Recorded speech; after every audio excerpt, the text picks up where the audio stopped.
Hello, everyone. This is Nate Parks, Vice President of Program of Special Olympics Nebraska.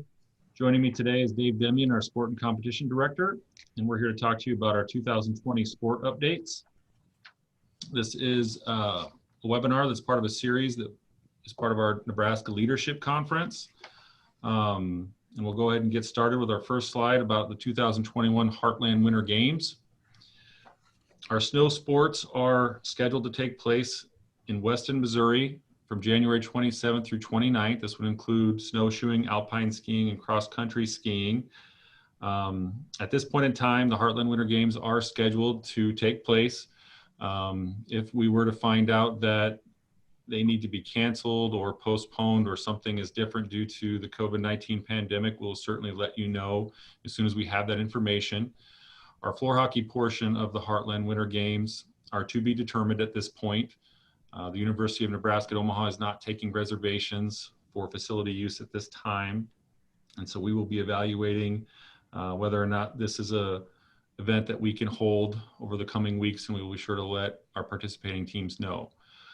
For all of our winter athletes that will participate in an event, you must be registered as an athlete and have a current medical by December 4th of this year. And one of the things that we're interested in learning from all of our teams, if there's an interest in floor hockey or even floor ball.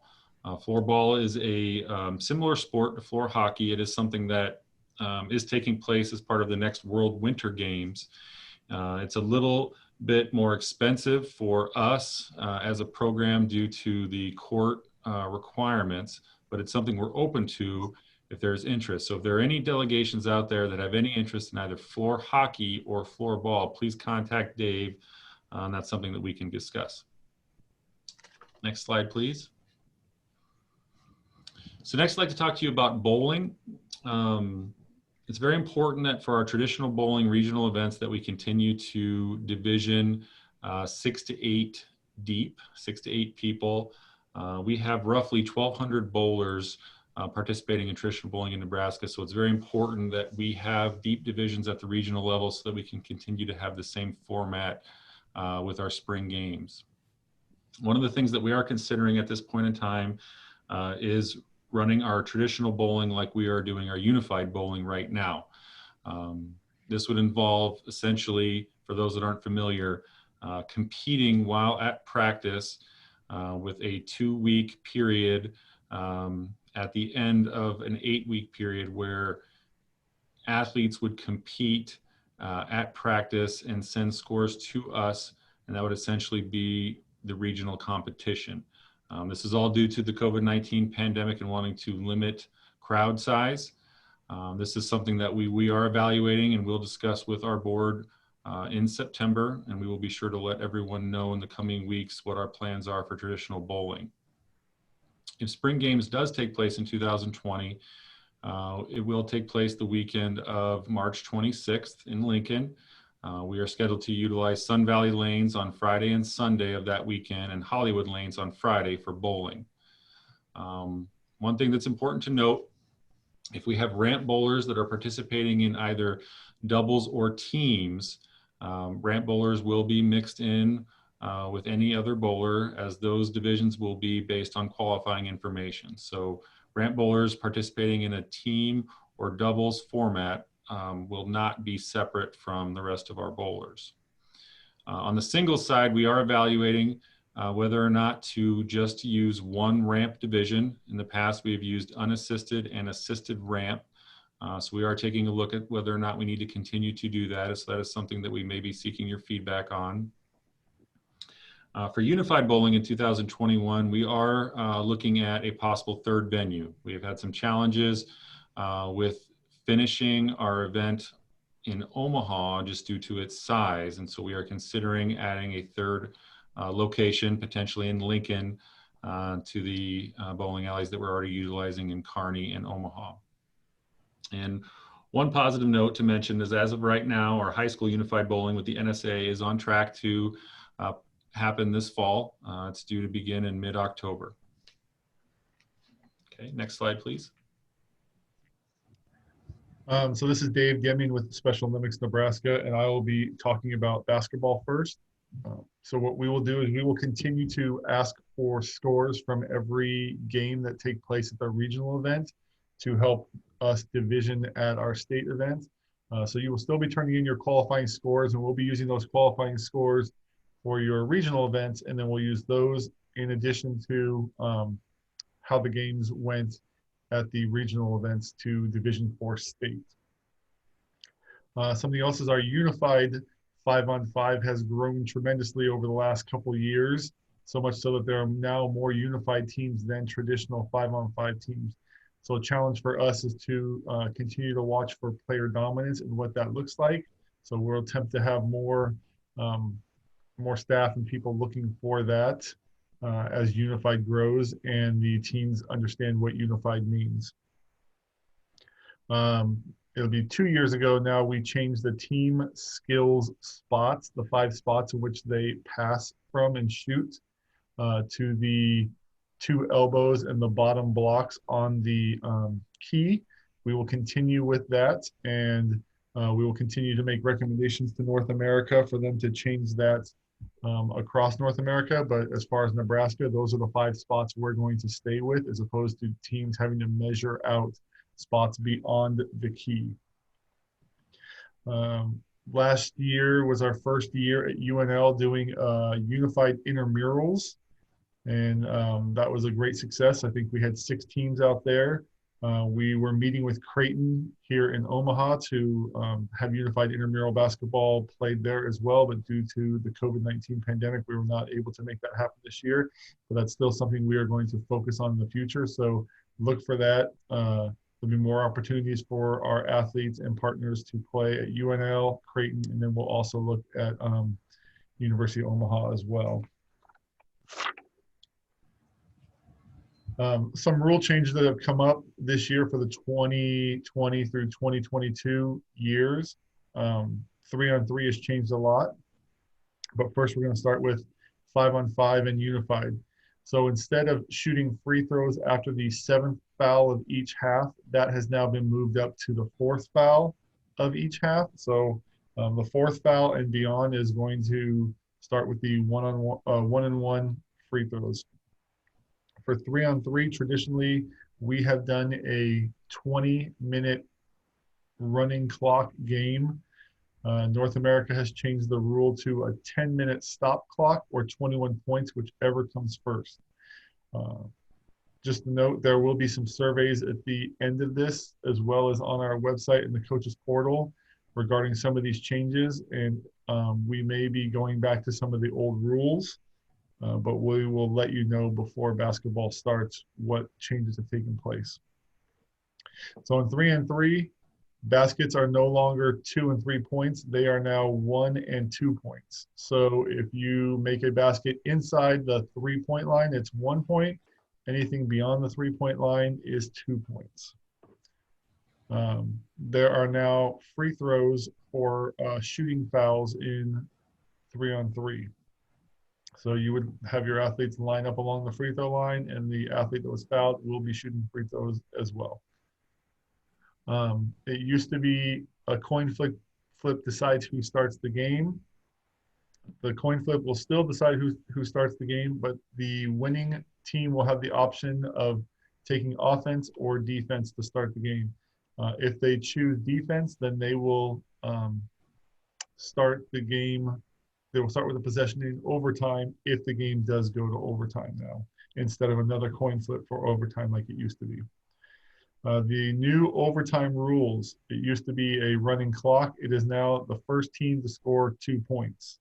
So that would be 2 baskets inside the 3-point line, or basically anything beyond the 3-point line would be a 2-pointer. Game would be over.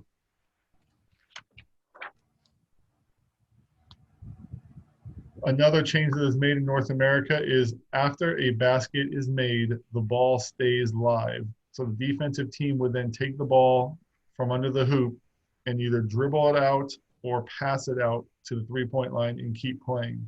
The old way we did it was the game would stop, the referee would walk the ball up to the X at the top of the key, and the new offensive team would take possession there, and you would throw the ball in. That is not how the rule is anymore. So again, that will be another question on our survey in the coaches portal as to how we want to handle that here in Nebraska. If we want to go with a new rule, keep the ball live and keep playing, or if we want to start each possession at the top of the key. Another change that is on the way, clearing the ball for the new possession used to be all you had to do was dribble and take the ball or your foot to the free throw line or the free throw line extended.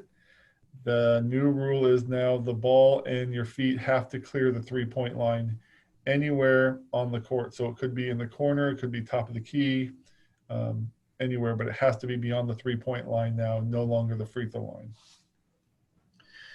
Any tied up ball, which would be considered a jump ball or used to be an alternating possession, will now always go to the defense. So if the defense grabs the ball that the offense has and they're both holding it, the whistle's blown, it now goes to the defense. I do have a email into North America about some free throw questions for 3-on-3 that are not clear in the new rules yet. So hopefully before basketball starts, I will have those cleared up and we will have an addendum to our rules to let you know how many free throws are given and who gets possession in 3-on-3. Moving on to aquatics, we will continue with the same order of events that we've been using for the last couple of years. And so you can find that on our website in the coaches portal if you have any questions as to what those are. We will continue to focus on technique and quality so that we are not disqualifying athletes at our meets. We will continue to try and have certified officials at all of our regional meets to help us with this focus on technique and quality. And this year coming up, we will attempt to use the Meet mobile app on your phone for the 3rd time. The first time it didn't work out, it didn't get turned on. The second time was we had the pandemic, so this will be our 3rd time trying it. And hopefully you can have the Meet on your phone, or any of your spectators that want to watch the event can have that on their phone as well. Moving on to athletics.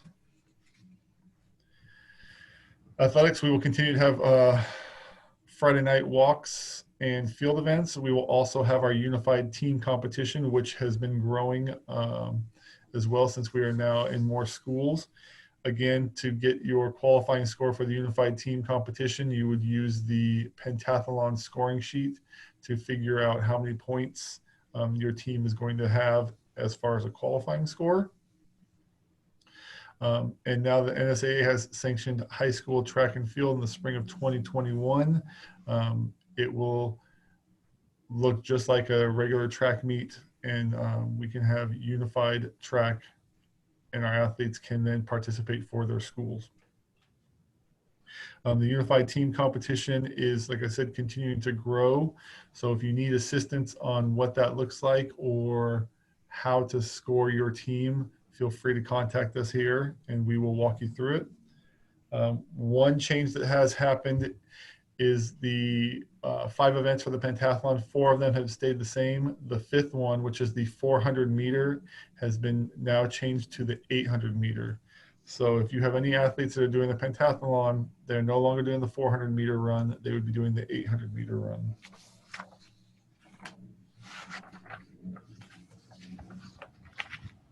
Okay, moving on to powerlifting. Unfortunately, we were unable to hold our powerlifting competition earlier this year due to the pandemic, but a few changes were in place that we will implement now next year. First, we are utilizing a new venue, the Kroc Center in Omaha. This is also where our Level A swimming competition takes place as part of our summer games. We will hold our powerlifting competition there on the same day. We do have some new GMTs, or lead volunteers, in place to help facilitate this event. So we're very excited about that. We have experienced significant growth with the sport of powerlifting, and that's expected to continue. And so we felt the need to move to a bigger facility, bring in some new volunteers, and we are looking at going to 2 lifting stations as opposed to 1. So we are excited about the future of powerlifting. And it's important to note too that there may be other opportunities for our athletes to compete. We do have a small contingent that is going to Colorado for an event this month. And so we will stay in touch with nearby states and trying to make sure that everyone is aware of other opportunities to compete in our region. One thing to note as far as rule changes within powerlifting is that the Wilks formula is no longer in the Special Olympics rules for powerlifting. The Special Olympics rules have now gone to the IPF formula. There are a lot of similarities within the IPF formula to the Wilks. Both have a purpose of trying to level the playing field, so to speak. But moving forward, we will use the IPF formula in the event that we do not have 3 athletes per weight class. Next slide, please. Next, I'd like to discuss volleyball. One thing we'd like to get your feedback on involves the 3-serve rule. At this point in time, the 3-serve rule is in place for unified volleyball and not traditional. So as Dave alluded to, he'll be sending out a survey this fall to find out some information related to different sports. And one of the things we'd like to seek your feedback on is whether or not the 3-serve rule is appropriate for traditional volleyball as it is with unified volleyball. One question we get on an annual basis involves the overhand serve. We want to make sure to point out that the overhand serve is allowed in the sport of volleyball. And it's in fact something that we would encourage you teach if your athletes are interested and able to compete, as that is part of the game. As with all team sports, assessing your players is very important. And in the sport of volleyball, we have definitely seen teams where we have athletes with varying abilities. And so it's very important to look at your assessment tool and let us know if you have questions, and ensure that the athletes that you are placing are on the appropriate team based on skill level. At this point in time, we have not had a skills competition for volleyball, but that is certainly something that we are open to. If you do have athletes that are interested in that, just contact us and let us know. And as with basketball, we have seen tremendous growth on the unified side. And so player dominance is certainly a focus for us and something we'll be monitoring in future competitions. Next slide, please. All right, I will be talking about softball now. 2 years ago, we started back up with our skills option, which would start a little earlier in the day. So if you have athletes that are interested in this, we'll be offering this again, which would include some throwing, running, and hitting skills. Like I said, we'll start a little earlier in the day so we can try and use up some of those fields before the games start. Something you'll see on that survey is regarding pitch count. So either starting with a 0-0 pitch count or a 1-1 pitch count. The advantage of both of those, 0-0 is very traditional, so your athletes might be used to that. Starting with a 1 ball, 1 strike pitch count will speed up the number of athletes and possibly partners that are going to bat in that inning because there'll be less pitches. Then another question that will come up would be whether or not we are allowing a courtesy foul. So what a courtesy foul would be is if you have 2 strikes on you and you foul off the 3rd one, or you hit it down, down the foul line, you would get 1 more pitch after that. The other option is if you foul off that 3rd one after 2 strikes, you would be out. So those are the 2 advantages of that. The next thing we will look at is in the rules, there is a change in the walk to unified partner rule. The old rule was written that if you walk a unified partner, they would get 2 bases, so they would end up on 2nd base. And then the athlete would have an option to bat or walk as well. That has been changed to where you only get 1 base if you walk that unified partner, and the athlete doesn't have the option to walk after that. So it would be just like any other game where you walk and you go to 1st base. Next slide. Bocce. So we were able to run bocce at our last fall games indoors, which we would love to do again. So we are looking at trying to book another indoor venue for that, as opposed to an outdoor venue. One thing that we did do is we allowed our teams to kind of get out there and warm up um, on those indoor courts, and we will do that again this year. So before your game, you will get a couple of rolls to get used to the speed of the actual of the grass or the indoor turf. Please be specific with your assessment scores as to whether you are practicing on grass or turf, because that will really determine where you would be divisioned. If you were on grass, we try and division you against someone with similar distances on grass. Same with turf. Another big problem we have with bocce sometimes is scratches. So if you could get your scratches in as early as possible, that would really help us in keeping those courts filled so that we can keep the day going pretty quickly. And then, as I mentioned before, we're still looking at venues. So our fall games details to be determined. We are working on all of the venues for that, and we will get that information out as soon as we know where we will be having fall games this year. Tennis.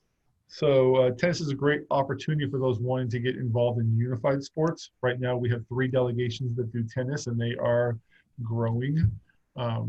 But it's a lot of fun, and a lot of people are interested in it. So if you are, you can contact us at the office, and we will get you hooked up with a team. We did change skills from just working on skills to actually playing in a game. And so we will continue to do that. So if you have players that are at a skilled level, we will get them to play in a game with a unified partner against other athletes that are the same skill level. One change that will be coming in match play is we have traditionally done a tie-break 6-point set. That is no longer offered in the rules. So they have a couple other options that we will go to. We haven't decided which one we're going to go to yet. So we will kind of talk to some tennis experts and see what's the best option to go to without extending the day, but still giving our athletes the opportunity to play for as long as possible. On to soccer. With soccer, we're looking for some more unified growth that, like the other sports, has started to grow in our unified side, which is great. UNL and Creighton are looking to offer unified intramurals, much like they did with basketball and flag football. Again, the talks just kind of broke down because of COVID, but that is something we are looking to continue into the future. So whether you're in Lincoln or in the Omaha area, we're hoping to offer that at least once a year, possibly twice a year for you. There's also a unified soccer offered at the middle school level in the Omaha metro area. And so we will look at continuing that in the future. And also something that's kind of new is NERSA, which has traditionally offered flag football at UNL, now has soccer. We don't have all the details on that yet as to what colleges will offer it in the United States. But much like NERSA, it will either be here in Nebraska or at a college that you would travel to. And it would be basically a weekend of playing soccer against other unified teams across the nation. As we get more information on that, I'll let you know. Moving on to golf. So still the maximum score for level 2 is a 70. It used to be 75. That's still at 70 now. If you have athletes that are above the skills level but maybe not ready to play 9 holes, we are still offering our 3-hole competition. And in order to division for that, you would send in a qualifying score of just that athlete, of what they scored on the skills scorecard of those 6 events. And that's what we would use to division them for the 3-hole competition. One of the only events that we were able to hold this year was the golf competition in Lincoln that we would have had at fall games. We were only able to offer 9 holes. but it went really well. So we are looking at possibly having another standalone golf tournament, possibly the end of this year or early next year, since we had so much success with the first golf competition. Okay, moving on to equestrian. In 2021, we will return to Central City. This has been a very good home for us. We've been utilizing the arena in Central City for the last couple of years, and we will continue to do so. We did hold a coaches meeting in August for our equestrian coaches. If anyone missed that, let us know and we can be sure to send you the recording of that meeting. We are still evaluating coaches education opportunities for the sport of equestrian. This can be a real challenge. In the past, we've been able to do some in-person stuff, and we'll continue to look at that as well, but we're also searching for online options that can be helpful for our equestrian delegations as well. Next slide, please. With flag football, this year we had planned on hosting at a new venue in Papillion Landing. Unfortunately, with the pandemic, that will not take place, so we are kind of pushing some of our plans back a year. We will utilize Papillion Landing in 2021 for our state competition. This is a newer facility that has turf fields both inside and outside, so it's something we're very excited about. We've been able to hold a couple of school-based activities and events there, and are building a great partnership with them. We still would like to return to York again in the future as well. We've had such a great relationship with them, and so as of now our plan is to return to York in 2022, and we would love to see some growth with flag football. It has been a very popular sport for a lot of our delegations, and we'd love to see that growth occur further west. A lot of our teams are on the eastern half of the state, and we are very open to creating a regional competition of some sort, either in the West Central or West region, if there is interest. There are several opportunities to compete in flag football. Aside from the state competition, you have the Mount Michael Regional in Elkhorn, the NERSA event in Lincoln that takes place in early November. And then there are other NERSA opportunities, as Dave mentioned, with soccer. Is the same in football. There are other colleges across our region that also host as well. So there are a lot of opportunities to compete in flag football. We're having discussions with Creighton and UNO to look at a potential unified intramural league similar to the one that is taking place with the University of Nebraska-Lincoln. One thing that we will implement next year when we do get ready for our next flag football competition is utilizing lineup cards to identify our unified partners. Next slide, please. So a couple other things to mention with other sports. Roller skating will continue to be held at Skate City in Bellevue as part of our summer games. Skate City is a great facility. If you've not been there, they do offer free training and coaching, and are very interested in helping a team get started if roller skating is not a sport that you consistently or can offer at this time. Unified relays are an option as an event and something that we're open to providing. If there's interest, just let Dave know. And then gymnastics, Cohoes will be our host yet again in 2021. We've had a long relationship with them, and we would love to see it grow. In the past, Cohoes has offered up free lessons to our athletes, and that is certainly something that we can look into if you have a new athlete interested in taking up gymnastics or a new delegation.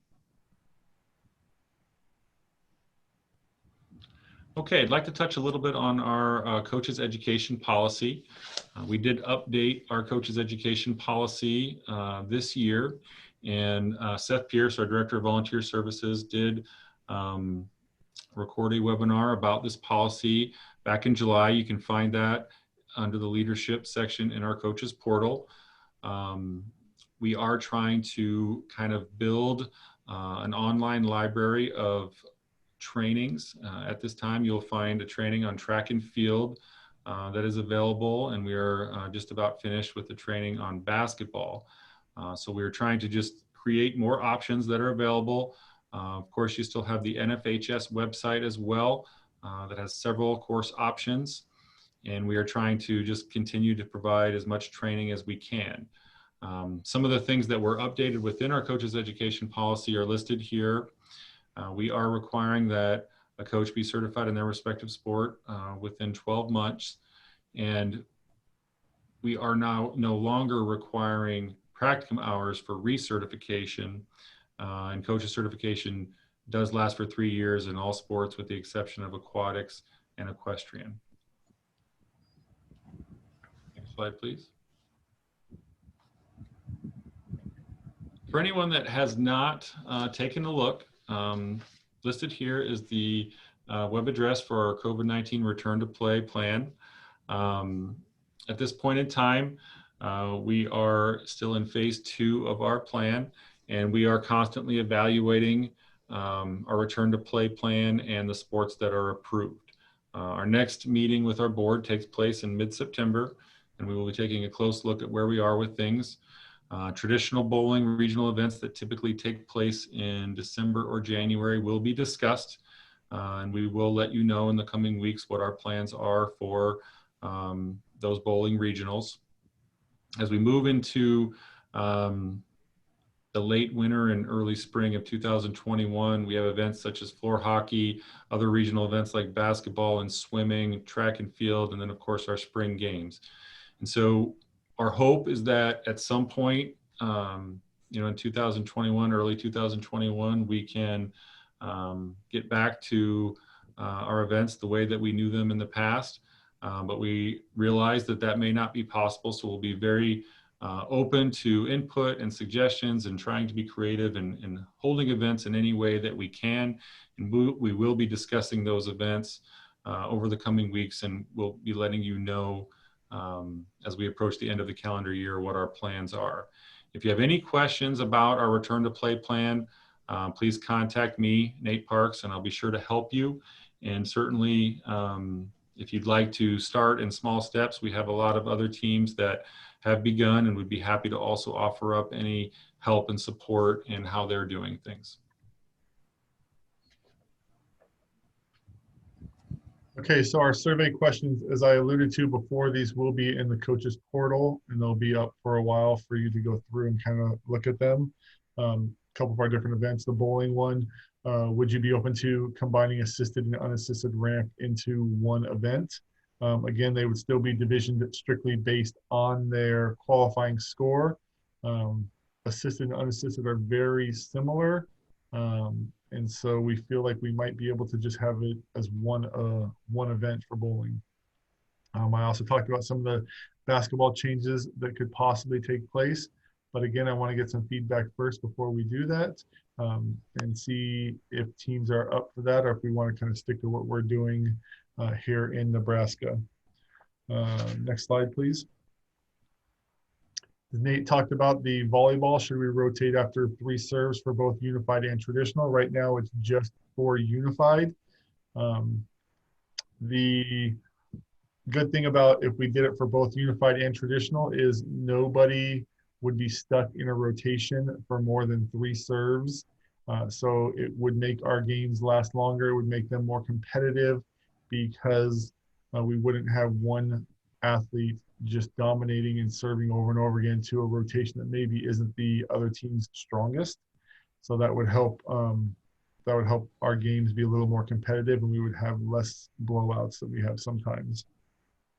Again, the softball with the 1-1 count or the 0-0 count, I talked about that, as well as the courtesy foul.